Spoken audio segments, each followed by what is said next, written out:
Hello, hello. How are you, my darling? I am good. Apparently, my voice is not matching. Yeah. Anyway, let me it's like this is going to be good. I'm going to click go live here on Instagram. So, welcome to our YouTube channel, Healing the Whole Body. Welcome to those watching us on Twitch, Rumble, 3 Facebook pages, 2 Instagram pages, and then we're going to upload these to iHeartRadio, Spotify, and Apple Podcasts. So, welcome. Yes. Such a lovely Monday. We're actually good temps and the weather is amazing today. Yes. Yeah, we got up to 76 today, which was a far cry from last week. Right? Yeah. Whew. Absolutely. So, how was your weekend and Monday? It was good. I ended up and uh the weekend went really fast. As it always does, and I did some meal prep this morning. So my week for my breakfast and lunch is prepared, which will kind of lead into tonight's conversation. But yeah, I meal prepped and that was all done. And so it takes the decision fatigue out of things or indecisiveness out of things. Yep, Just grab my meals. I'm good to go. absolutely. So, tonight's episode podcast is called Is Fasting a Fiasco? And this is kind of how that went. So, Becky and I both have been watching our social medias, and there is a lot of different fasting going on. And I asked the question on Instagram, do you have trouble fasting? And it was interesting because nobody said no, but there were quite a few yeses, and then there were two, I don't fast. And I said to you, let's talk about that Monday night. And so, yeah. So, what have you been seeing out on social media? Well, and I had a couple different questions because now that I've been posting my workouts and that type of stuff, I've had questions in regards of doing it fasted. Um, my workouts, first of all, aren't done in the morning for a circadian cortisol factor, but they're surely not done fasted because I end up and I put them in, later in the day. So I've ate my meals or, most of my meals, depending on the day, by the time I ever do it. There's so many issues. There's pros and cons, right? Right. So when we look at fasting, fasting can be a very powerful tool when used correctly, right? There's the autophagy factor, there's the metabolic factor. Um, but if your body is already under stress, and that's where I have spoke, we kind of talked about the different fasts that we've each done over the past. And knowing what I know now, if I would have known then, right? Hmm. Because I had thyroid issues, I had adrenal issues, I had my complete hysterectomy, so I had, the stress of that on the body. I was definitely at that point metabolically inflexible, leptin resistant for sure, but we're talking like 2015, 2016, Redmond's Real Salt was coming out, or doing fasting anyway with their Facebook page.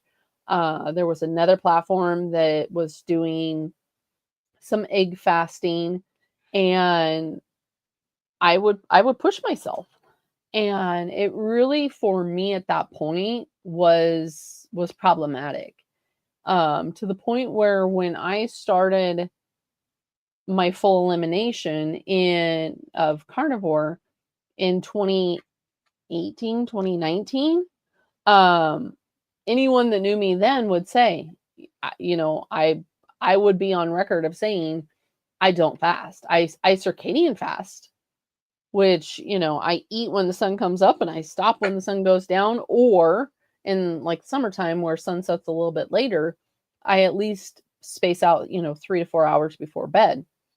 But I'm going to end up and pause there. Anyone that's watching this or watching over on Instagram, put it in the chat. Do you guys fast? Do you like fasting? Do you feel good with fasting? Do you struggle with fasting? Let us know. Comment on here on YouTube or on the other socials. Let us know how it goes for you. And so anyway, then, I went through carnivore, never fasted. Things got better. My A1C got better. Um, there were a lot of things that got better, but there were things that didn't get better, right? Right. And that's where I kind of switched and got certified with the quantum circadian biology side of things to fix the thyroid, to fix the leptin, to fix, all those circadian hormones.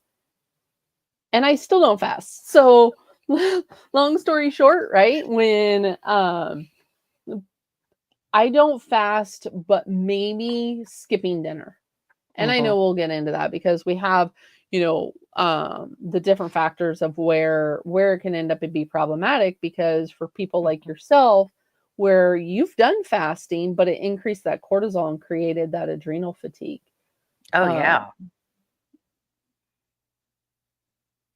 And so, there's people like yourself, and I'll let you tell your story with fasting. But then also people that have slow thyroid. It does reduce, and like I said, we'll go into each of these, but the top 6 that I had wrote down before were fasting increases cortisol.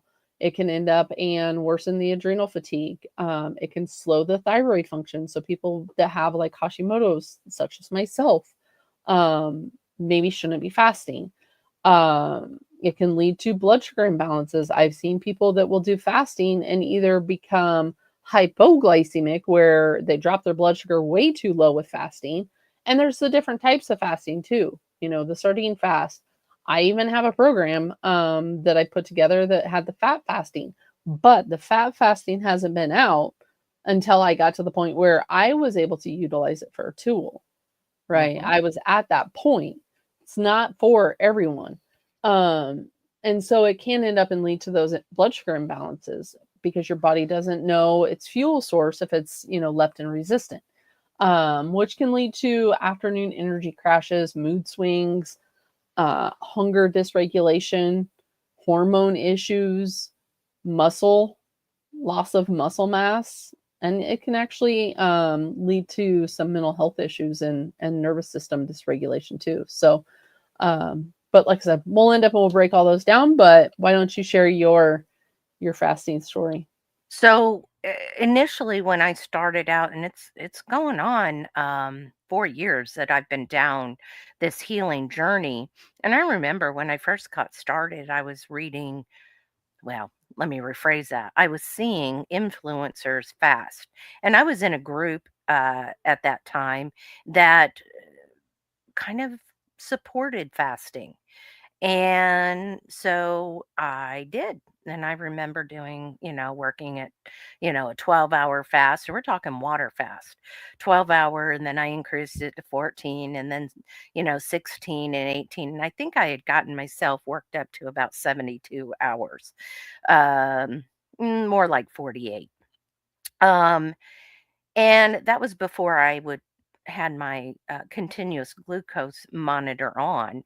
But I remember learning things like, well, you know, if you're going to fast and you didn't sleep well the night before, you shouldn't fast the next day, right? And then I was under a coach who at the time pushed me to do a 24-hour fast. Um, was it 24 hours? And then I came off of it for 24 hours and then repeated the fast for 24 hours. And I did that for 2 weeks straight. Little did I know that I wasn't metabolically sound enough to do that. And I ended up gaining weight through that time. And again, this was before I had put my CGM back on. So I ended up hiring a doctor that specialized in getting people off of their type 2 diabetes meds. And um, really, the only thing that this doctor told me that I needed to do was he took me complete carnivore, and he wanted me to fast. And so we worked in 16 weeks. We worked on fasting, not the whole time, because after I completed a 100-hour fast, where and I did have the CGM on, the continuous glucose monitor. Every time I would fast, I would literally watch my blood sugars go up. And then when would get done with the fast and weigh myself, I had gained weight. And that's what happened at the 100-hour fast. There's a lot of health benefits that should have happened in a 100-hour fast, that because I wasn't metabolically sound enough, I was not able to get the benefits from it. I stopped when I got done with that doctor, and the doctor suggested, "Oh, you just need to push through and fast more." And I knew my body wasn't that. I felt in my core that that was incorrect um, advice. And I know at the time you and I were talking about that too, and you were definitely discouraging me from fasting as well. So anyway, I did do the fat fasting, um, and it worked, and then it didn't, right? Um, and so there's a lot to unpack there. So we'll start unpacking that, Becky.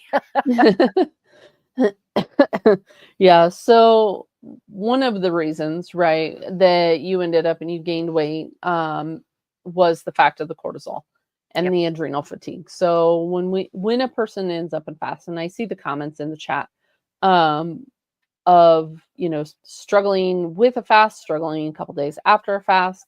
There's a lot of issues there that I'll end up and I'll address. But the fact of fasting and increasing cortisol, when that happens and your cortisol is already high, right? And I know how numbers and everything, are anyway. But if you have chronic stress, you already have high cortisol, and then fasting adds more stress, and when you fast, the body releases this cortisol to metabolize the stored glucose, aka gluconeogenesis, to maintain its energy, because that's where the body is getting it. It's getting it from within, right? You're obviously not doing any eating, so it's got to get the energy from within of lipolysis, which is burning the fat for fuel or burning essentially the sugar. Um, and if you already have adrenal fatigue, thyroid issues, this ends up and it overstresses. So instead of giving them a break, Mhm. um, it creates more of an energy crash. It creates you feeling tired but wired. So that same thing happens when people end up and push beyond, their sleep time, their bedtime at night. You end up and you get this tired but wired feeling, and that's cortisol. So same thing happens, and then some people when they're fasting can also end up and have poor sleep, or vice versa, they're sleepy during the day Mhm. because this whole energy aspect. So, there are better alternatives, and we'll definitely give that at the end of all these cases. But for me and also you, I know that you also have thyroid issues. The thyroid needs more of this consistent fuel, right? It doesn't do well when the signals are feasting or, eating and then, quote, for lack of better words, starving, right? This roller coaster, the thyroid doesn't do well with that, and it's extremely sensitive to any form of a caloric restriction that you're putting on it. And so it will start to end up and reduce that active T3 thyroid hormone and increase the reverse T3, which blocks the metabolism. So it's going to end up and start down regulating and stopping some of these processes from happening, so that it can hang on, and that's where people will get, weight loss resistance. They won't lose. Some may end up in gain because it's creating an inflammation. Um, It definitely, for some people, can also create a slower metabolism, fatigue, cold, because anytime that you're messing with the thyroid hormones, Mhm. a lot of people will end up and get cold, and they're like, oh, just push longer, right? um and I've also known people that start to get hair loss. All of this is happening as, a side effect, if you will, of fasting. So there's, like I said, there's other issues with the energy exchange. If you're not sleeping, the leptin, the leptin has to end up and dock to the hypothalamus when we're sleeping. But if you're getting this wired but tired and you're awake, you're getting insomnia, you're not sleeping, maybe you're not going to bed until, I've heard people say when they're fasting, oh, I only need 4 hours of sleep. Well, but do you? I Yeah. mean, what's really going on with your body? And I know this is a controversial subject. So if anyone is watching, feel free to comment in the chat. But um when when you have the leptin resistant, the fasting makes these hunger signals more dysregulated. So what ideally is happening is that leptin is docking, it's saying, hey body, we have energy to use, right? Let's end up and use this energy, let's downregulate the ghrelin. But when it starts to create this dysregulation in the body because you're skipping those meals, it starts to lower leptin, and that ends up leading to a whole slew of issues, cascade effect, if you will. All the hormones Mhm. are linked, and so I'll even see people that get cravings, and that really starts to set up a bad eating cycle, because you'll end up and you'll restrict because you're fasting, but then you increase cravings, you start maybe having some binge episodes or overeating on the hind side of your fast. So maybe when you're breaking your fast, you're not necessarily doing it properly, and you Right. end up and you create this cycle of overeating, which on that side also stresses the metabolic state, right? So there's a lot of issues, um, but there's also, yes, the benefits of doing even like a circadian fast, or maybe skipping dinner if you're metabolically flexible. Um, like I said, not exercising and fasting through breakfast. Um, Oh, yeah. that's one of the biggest things that I've seen is people will, fast until 12, 1, 2 o'clock in the afternoon, and then they may end up and open up like a 4 or 6 hour eating window. Well, then here all your body has all this food, we'll just say they open it at noon and your last meal is at 6, depending what time you go to bed, it's got, all of this in there, and it's trying to digest instead of in the rest state. So that puts a stress on the nervous system too. Um, and if Right. the body's already in that fight and flight because you're fasting and now you've amplified it, it just leads to more issues. Women in perimenopause are more sensitive. I see it clinically, with clients all the time that are in perimenopause, sensitive to it, sensitive to stress. Can't tell you how many clients I've talked to and they're like, oh, I'm not stressed. Okay. And I think I've heard that a time or two out of you, but I Who, know me? that, Yeah. uh-huh, Uh-huh. Yeah, I'm not uh, stressed. I'm not Yeah. stressed. What are you talking about? But oh, let's do a breath work session, or let's do a red light, and what happens to the body? Yeah, I wear a CGM and I've watched it go down as I think that most it's ever went down is like 27 points. 27 points of doing yoga, meditation, and even red light, like Mhm, laying under a red light. It just calms the cortisol down. And so, but I would have told you I wasn't stressed. I didn't feel stressed. Everything felt normal, but my body was stressed. mhm, And people don't understand that. And that's why I know in the BNC community, we have we have a coach that does breath work. I mean, have you ever looked at the price of breath work? Exactly. Right? Yeah. Um, and I am in the process of writing a workshop on setting intentions and healing the body, and working on that side of things.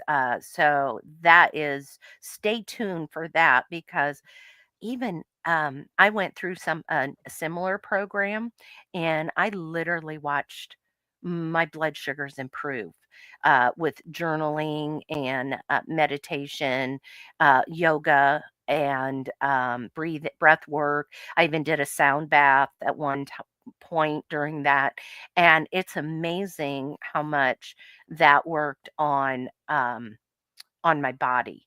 Now, the question is do I fast? I do not fast. I don't fast at all. I am still working on my hormones and my thyroid. I'm still working on my blood sugar. Um, so I'm not going to stress it out anymore and add a fast of any kind, whether it is a water fast, a egg fast, a sardine fast, which you will never get a sardine past these lips. Um, but I watch people do this, and I'm seeing people on social that I seen one recently that gained weight on an egg fast. And I'm like, that right there is a big sign that you probably shouldn't be fasting. I mean, your body's giving you clues, and what you hear, and even what I was told by a doctor was, "Well, just push through it." Yeah. And that's not right either, to just push through, to white knuckle, to, eat by a clock, right? Because again, that's just stressing that nervous system. So Mhm. the more that you are amplifying these stress signals, the body is going to end up and fight harder. The body doesn't know whether it's physical stress, environmental stress, or emotional, or why, a time of famine, right? It doesn't know. It just ends up in perceived stress, all in similar manner. And that's where, again, it's going to end up and start to create more adrenal fatigue. It's going to start to create more thyroid issues. And in a time where we end up and need the most help with the metabolic health of individuals, in helping to reverse this and helping to create a program or an individual approach that works for people, it's not in extreme fasting. Right. It it's more in the circadian side of things, stabilizing the blood sugar, because if we can stabilize the blood sugar, there's several other hormones that are going to end up and fall into place. If you stabilize your blood sugar, that means your cortisol, it means your insulin, along with other hormones, are all going to start to fall into place. And when we're able to manage this, now I get it, right? How do you end up and you want me to do this? How, Right. I get that a lot. Well, how how can I end up and, I don't get X, Y, or Z unless I end up and I fast. I Mhm. have to, I can't eat. Managing your stress, so well managed stress levels, and that includes getting good sleep, Mhm. stabilizing the blood sugar, getting good insulin sensitivity. Not necessarily about restricting, though, either, or eliminating, I should say. Right. So, that may end up and mean putting other foods in there, depending on, the person, depending on their background, depending on their environment, but getting that good insulin sensitivity, not insulin suppression. And that can end up and come for some people. Thyroid and adrenal, making sure that your thyroid is optimized. Mhm. Um, Prioritizing, in my opinion. So, the best approach, in my opinion, balance blood sugar and cortisol first. So first thing in the morning, eating a fatty protein breakfast, Yep. getting at least 30 to 40 grams of protein to help with that, hormone signals, supporting the thyroid and the adrenals, breath work, grounding, seeing sunrise, all of that is going to end up and help. UVA time in the morning is going to end up and help with the thyroid and the adrenals. Doing some form of movement, some form of strength training, something along those lines so that you are protecting your lean muscle mass. And then lowering your stress. So like I said, breath work, sunlight, red light, grounding, any of Journaling. journaling, any of those things are going to help. Now I'm not saying that you have to, eat up until bedtime. Obviously, you can start with like a 12 to 14 hour circadian window. Just avoid skipping breakfast. Oh, Eat yeah. your breakfast. Shut your window. So in other words, like right now, my sunrise, if you don't have the app, you can download the My Circadian app and it'll tell you my sunrise, which we're getting ready for daylight savings time here in a couple weeks, but Thank goodness. it's it's 7:16 is my sunrise. So, 7:16 and done by sunset, which is 6 o'clock. But that's going to start opening. So I'm usually in bed somewhere between 9 and 10. I'm Mhm. done eating by 6 o'clock most days. Right. Life happens. I may end up and be out to dinner with friends or something. Rare occasion. I don't Right. go anywhere. But rare occasion I might. That's funny. Yeah, so I was looking on my circadian app and my sunrise is at 7:06 a.m. Mm, and then my sunset is at 6:25.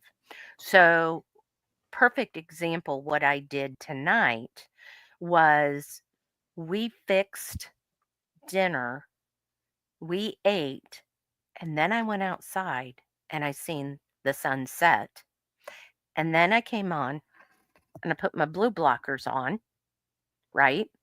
mhm, Becky's setting in a red light because we're telling the body that it's time to start lowering the cortisol and allowing the melatonin to raise the natural melatonin. I'm not talking about supplements, talking about your natural melatonin.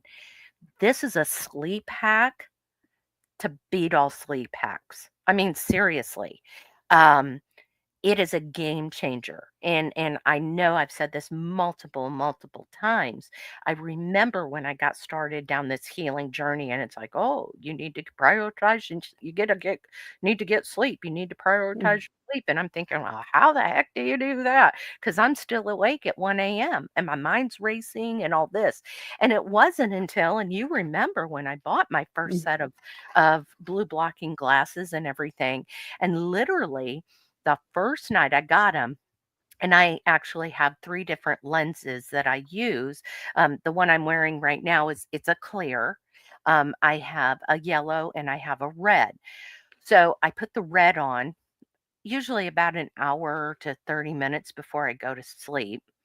And the first time I did that, it literally felt like my body just went kathud. Like, mhm. it was like, "Somebody help me to the bed because I am going to pass out asleep." It was that noticeable, and that's what kinda lit me on fire, and I remember I mean, Becky remembers all this because I would keep asking Becky the same dang questions over and over and over until it got into my brain on how to do that, and then she's like, "Okay, now I want you to see the sunrise." And I'm like, "I'm not getting up.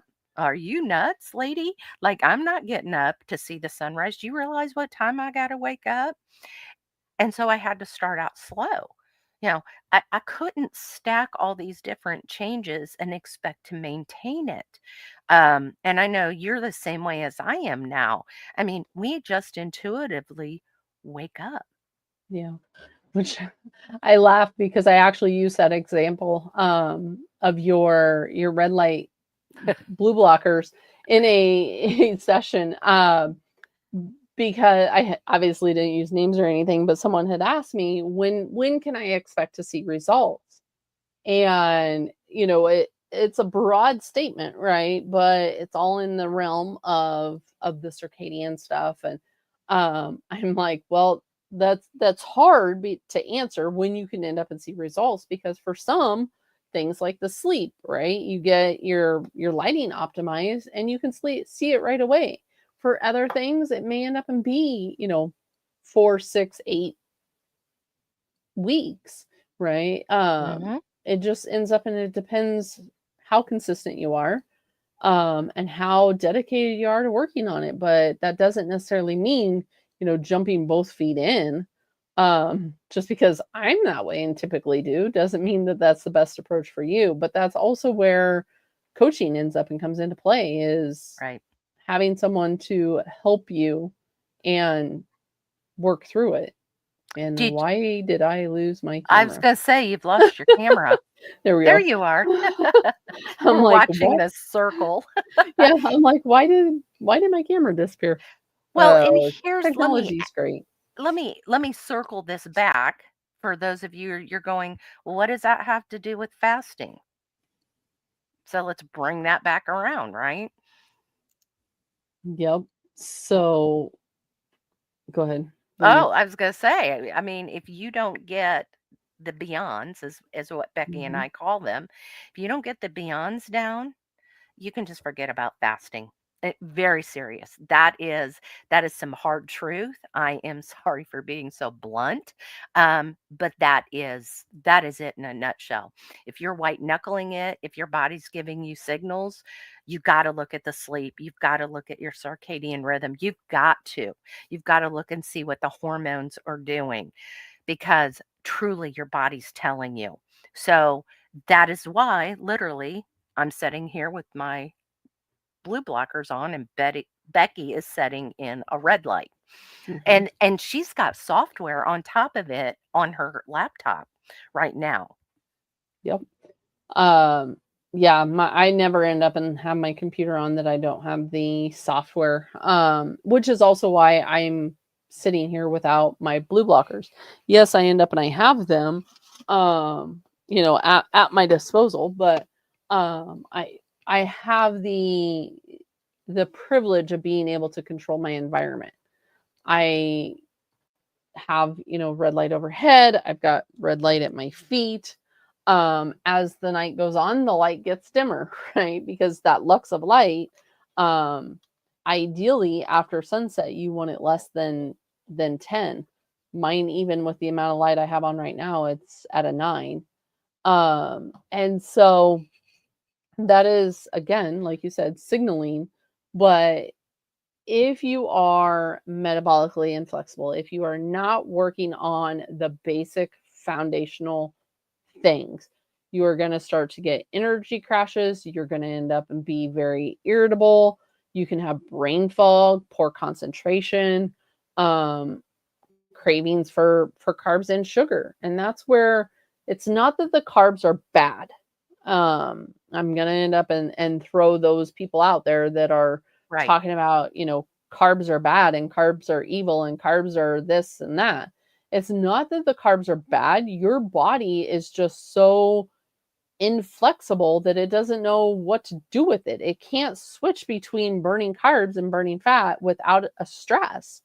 And without that ability, fasting is such a struggle, then it would be a benefit. And so it's more of a con to your system instead of a benefit.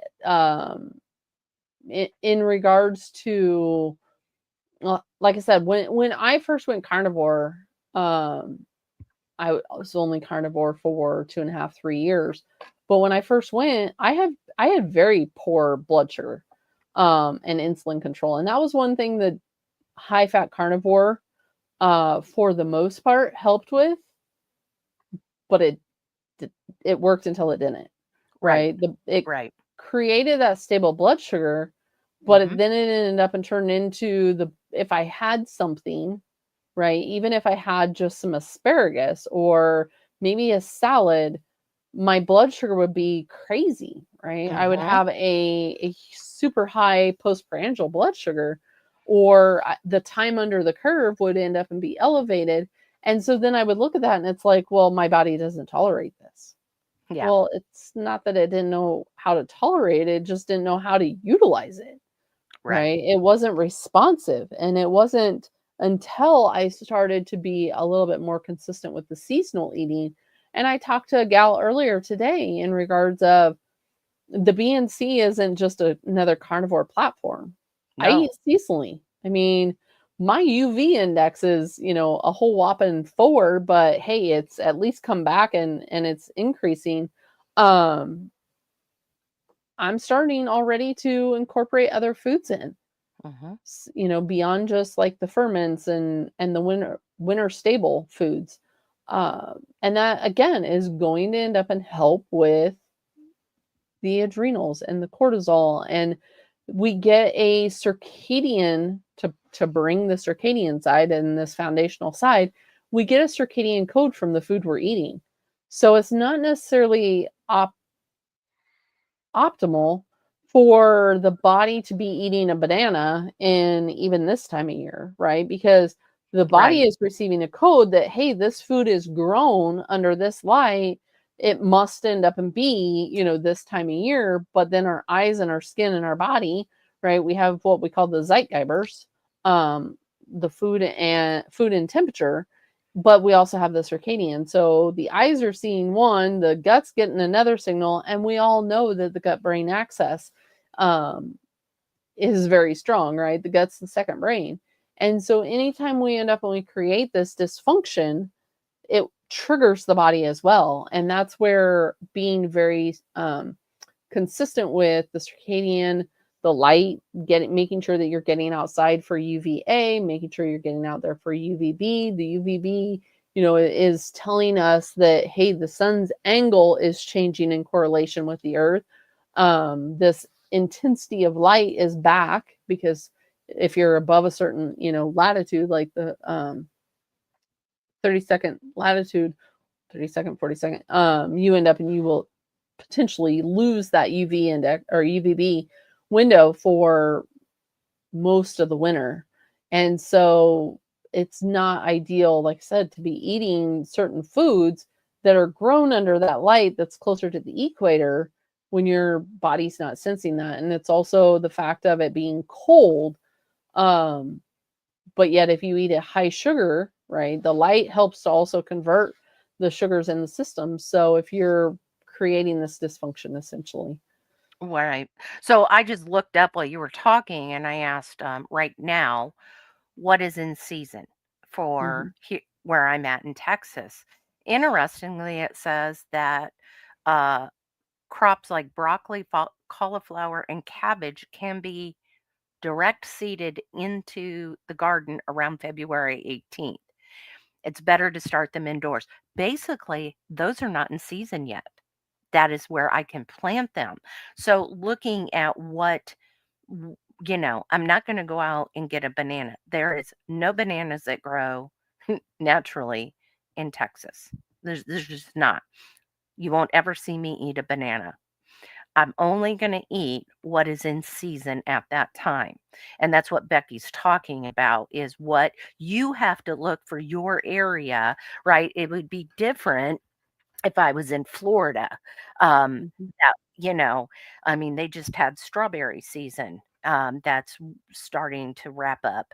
And so the seasons are again, it's that light code when we eat, and it tells that gut and the brain what's going on. I've had to and it's all it works until it doesn't, and I think that's what you said earlier.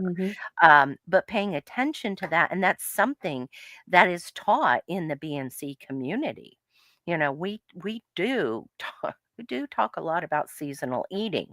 And again, I posted, I think I said this earlier, but for those of you that have just joined, I had posted on Instagram a picture of my sunset and a picture of my food. And I said I made sure I ate before I even seen the sunset. So that's my eating window is daylight. That is Mm. when, but I do not skip breakfast ever. Not on my body. Well, and that's also where some people can deplete some of the nutrients as well. So you Hmm. can start to get some nutrient deficiencies. You can start to get, I seen the comment in regards of Jennifer when she was struggled with fasting because she would get lightheadedness and low energy. Um, that can end up and become a electrolyte imbalance. So people that are fasting can create this electrolyte and mineral imbalance. And we always talk about the redox before detox. And the next comment was in regards of not feeling well. If your body is opening up these fat cells, what does the fat cells typically hold on to, right? A lot of the toxins that our body had. And so if you are losing weight with fasting and you're opening this up, or the body is simply trying to break down some of the cells within it, right? Creating the autophagy. And there's things held within those cells, it can end up and create fluish type symptoms. It can create detox type symptoms. So there are the negative sides with fasting, and that doesn't necessarily come while you're fasting. That can end up and come after too. So there are issues with fasting. But then there are times where I've known people in severe, aka more of a cancer type, therapeutic states that under guidance need a little bit more fasting to create that autophagy factor. So it's not that I'm 100% against fasting. I'm just Right. against it when it is created a stress state and perceived as a threat by the body. Correct.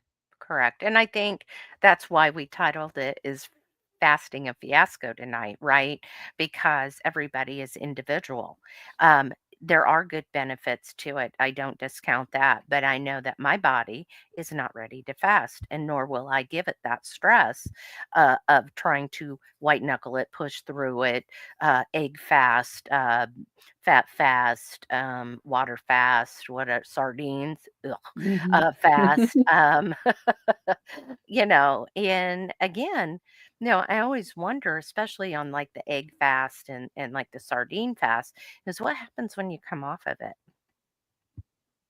Well, and there is a strategic way, right? You end up and you Right. break it with bone broth, you break it with soft foods. You come out of the fast. But for many people, it does create a rebound effect too. Yeah. And not only do they end up and gain what they maybe lost during the fast, but they also end up and gain a little bit more because many, speaking in regards of that binging side, they're hungry. They start the digestive fluids flowing and they're not able to stop. Some people can control it really well, but then there's others, and that's definitely a sign of, instead of force fasting, to work on more focusing, balancing the metabolism, the hormones, the circadian side of things before you ever start to reduce that eating window or flex the fasting muscle. Absolutely. T- Tell everybody what you said when you after you did your egg fast years ago. I was so sick of eggs. Uh, that the egg fast. I mean, I still, even to this day, I don't eat a lot of eggs, but and I used to raise chickens, so that was one of the things that why I did the egg fast, because I'm like, oh man, I've got all these chickens. Lord knows I'm not doing an egg fast nowadays. Eggs are expensive, Yeah, but right. Ugh. that's not doing it these days. But yeah, I ended up and I did the egg fast, and it was like so many eggs in a day, and then you had like a tablespoon or something like that of fat with each egg. I think maybe it was half a tablespoon of fat with each egg, and then you had like up to an ounce of cheese. Like I said, I forget all the rules because it was almost 10 years ago. But yeah, it was there's no way. And yeah, no. I No, no egg fast in your future, no. huh? No. I would much rather, if I was to end up and do fasting, I still do stand behind the fat fast protocol that I put it together. Yeah. One, because it's a stair step approach. So when I just got through, saying not forcing a fast and working on that flexing muscle.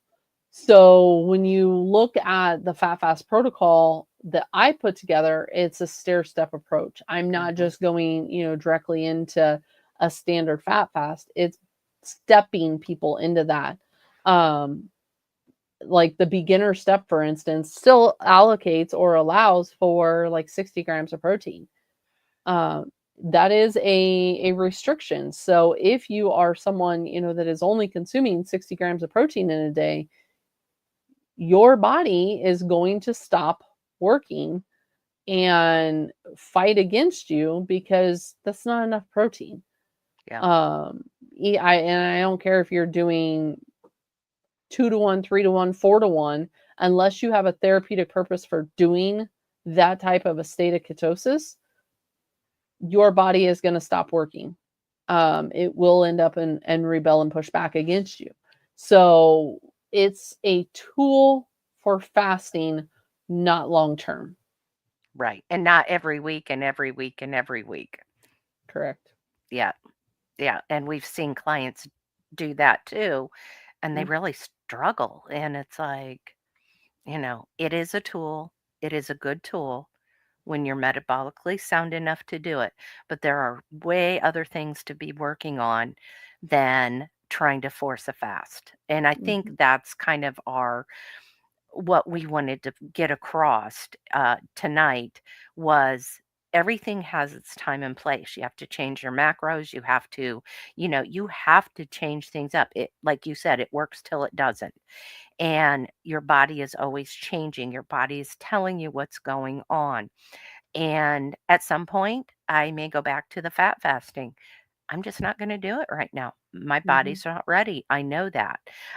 But if I can eat within that light, right, the daylight times, um, and then I don't eat again until tomorrow morning when I get up, I'll have breakfast within the first hour upon waking. So, you know, I'm it's teaching my body, right, the mhm. right what's the word I want, Becky? Um It's giving your body the right signals as far yeah, as your day goes. And that's where when we look at like cortisol, for instance, it you cortisol isn't the villain either, right? You end up you, right. all of our cortisol raises in the morning. It's what wakes us up.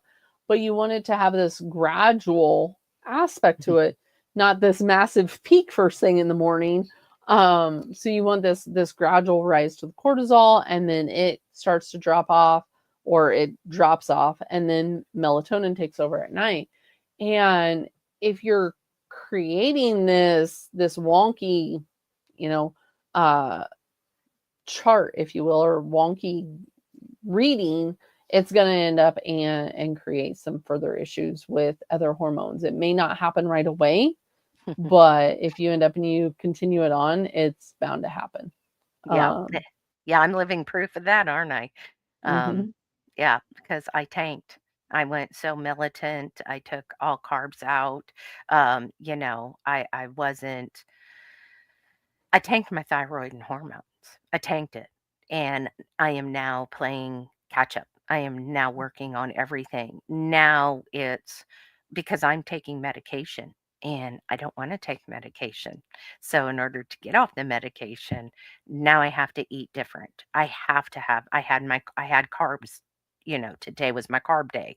And so, I have to have some carbs in there, good carbs. I'm not talking about processed food, talking about good carbs. And I had good carbs tonight. And so, because my thyroid and my hormones and my brain and a bunch of other things in your body, right, need carbs. And if you're tanking if you are, how many carbs did I get in a day?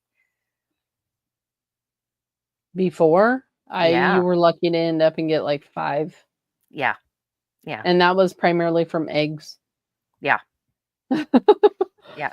Um, I do have a question over on Oh, Instagram in regards of have you used fasting to heal an overgrowth like candida or eczema? So, um, I would go towards other routes to heal that than let me end up and stop and say this is not medical advice. This is just speaking in reference.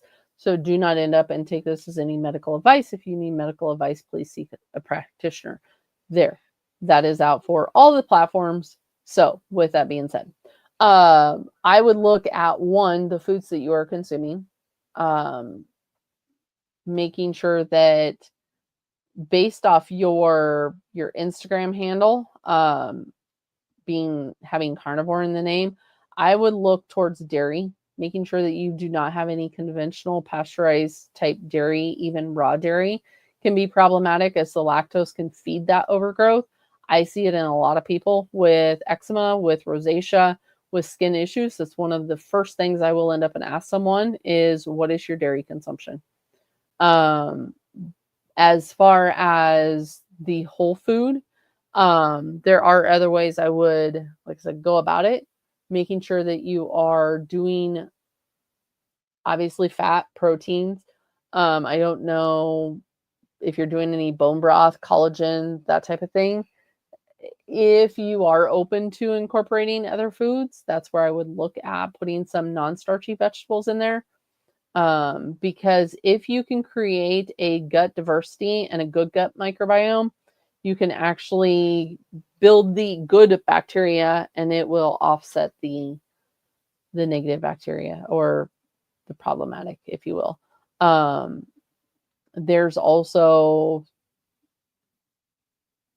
other things like MCT oil that disrupts that fungal biofilm. So I know MCT oil is technically a plant oil. Um, but there's things like that that I would look at. There's certain probiotics that I would look at. I'm speaking very broadly because I don't know the specifics. Um, so there's things like that that I would end up and look at. There's ways to get the probiotics without taking a supplement, but yeah, I would look at that. Red light would be another thing I would go towards. Lymphatic support. I could list a whole slew of them, but I would go that route before I ever looked at fasting. Because, in my opinion, even for something like that, fasting isn't necessary to kill off the candida. So hopefully that helped you over there on Instagram.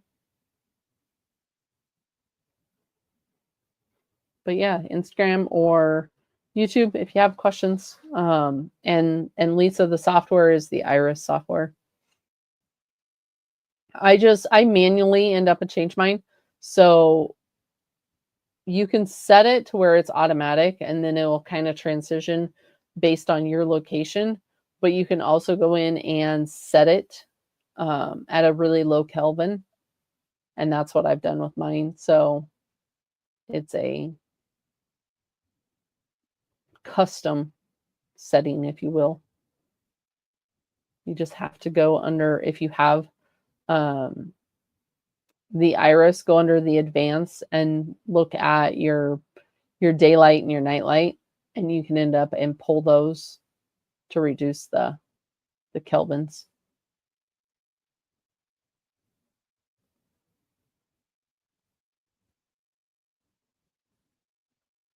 it might be time, Becky, to pull out your master class.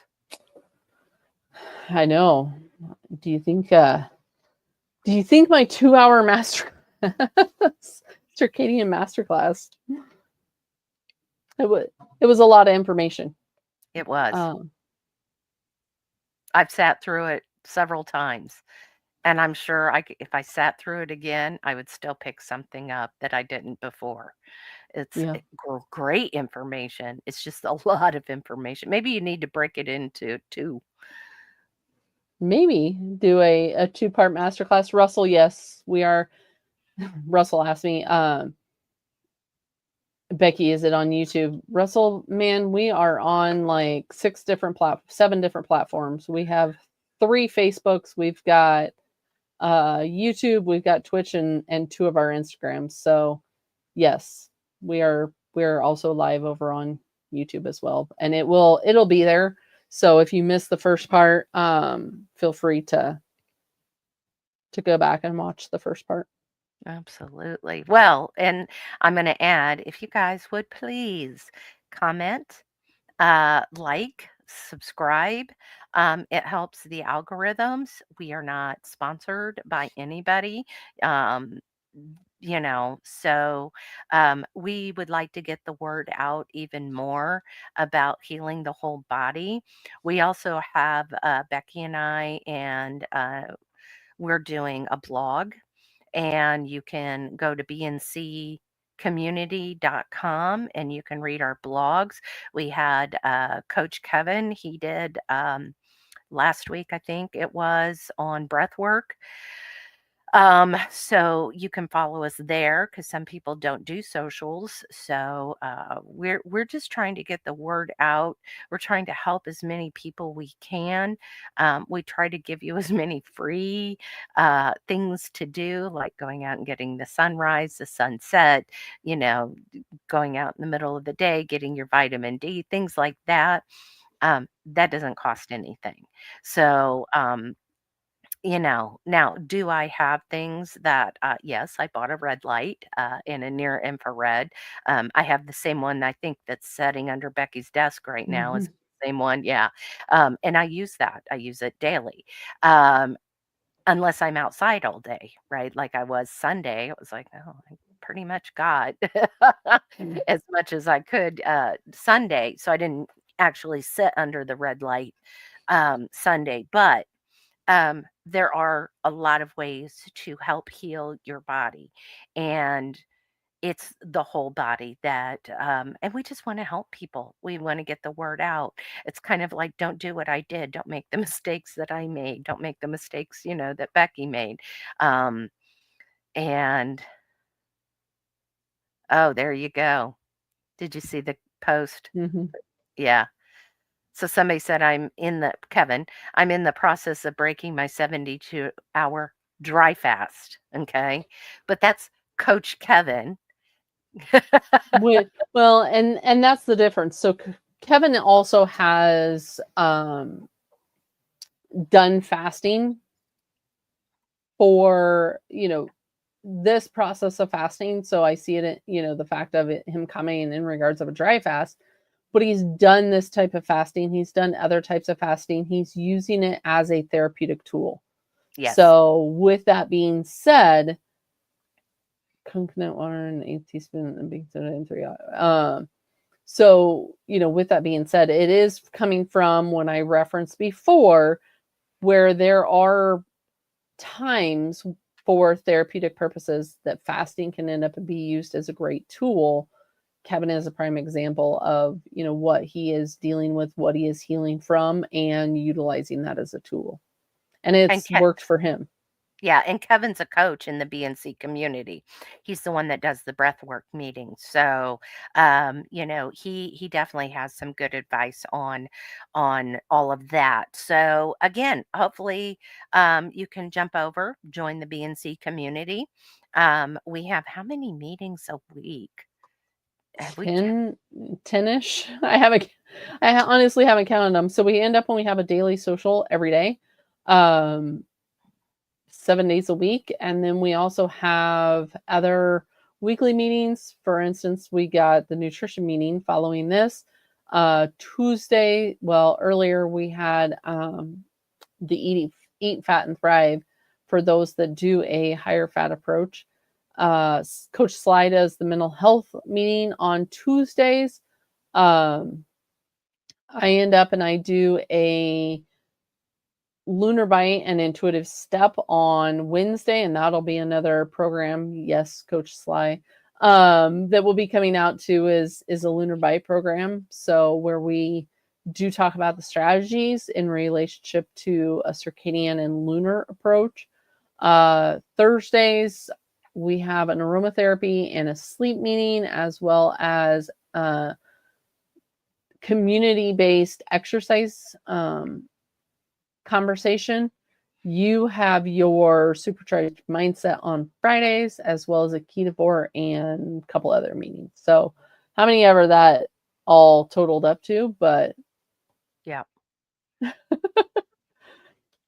Right? we So, have yeah. we have several. We just a few, but we're trying to hit a wide variety of subjects and meetings that benefits everybody. Again, we don't subscribe to just one way of eating. You know, like Becky said earlier, we're not a carnivore, but we have people that do carnivore. We're not keto. We have people that do keto. Do we have people that do whole foods? Absolutely. Paleo? Absolutely. So there's a wide variety of people in there. And again, nobody's going to shame anybody for eating the way that they're eating. Um, so that's what I like. What we're concentrating on is the beyonds, right? And getting all of that set so you can nutritionally eat and heal your body. So anyway, that's all I got. I've got nothing, no other questions on my end. How about you? I don't see any other questions. And like I said, if you missed the first part, definitely go check it out on YouTube. The link is in both of our bios, so the link to YouTube is there. Feel free to leave us a comment over there, follow us both on social medias, and yeah, we'll end up and see you next Monday as we go live every Monday. Sometimes we have guests, sometimes it's just us discussing different aspects of life. Absolutely. All right. Well, everyone, we'll see you next Monday evening at 7 p.m. Central. And I guess both of us are going to jump over to the nutrition meeting. Sounds good. See you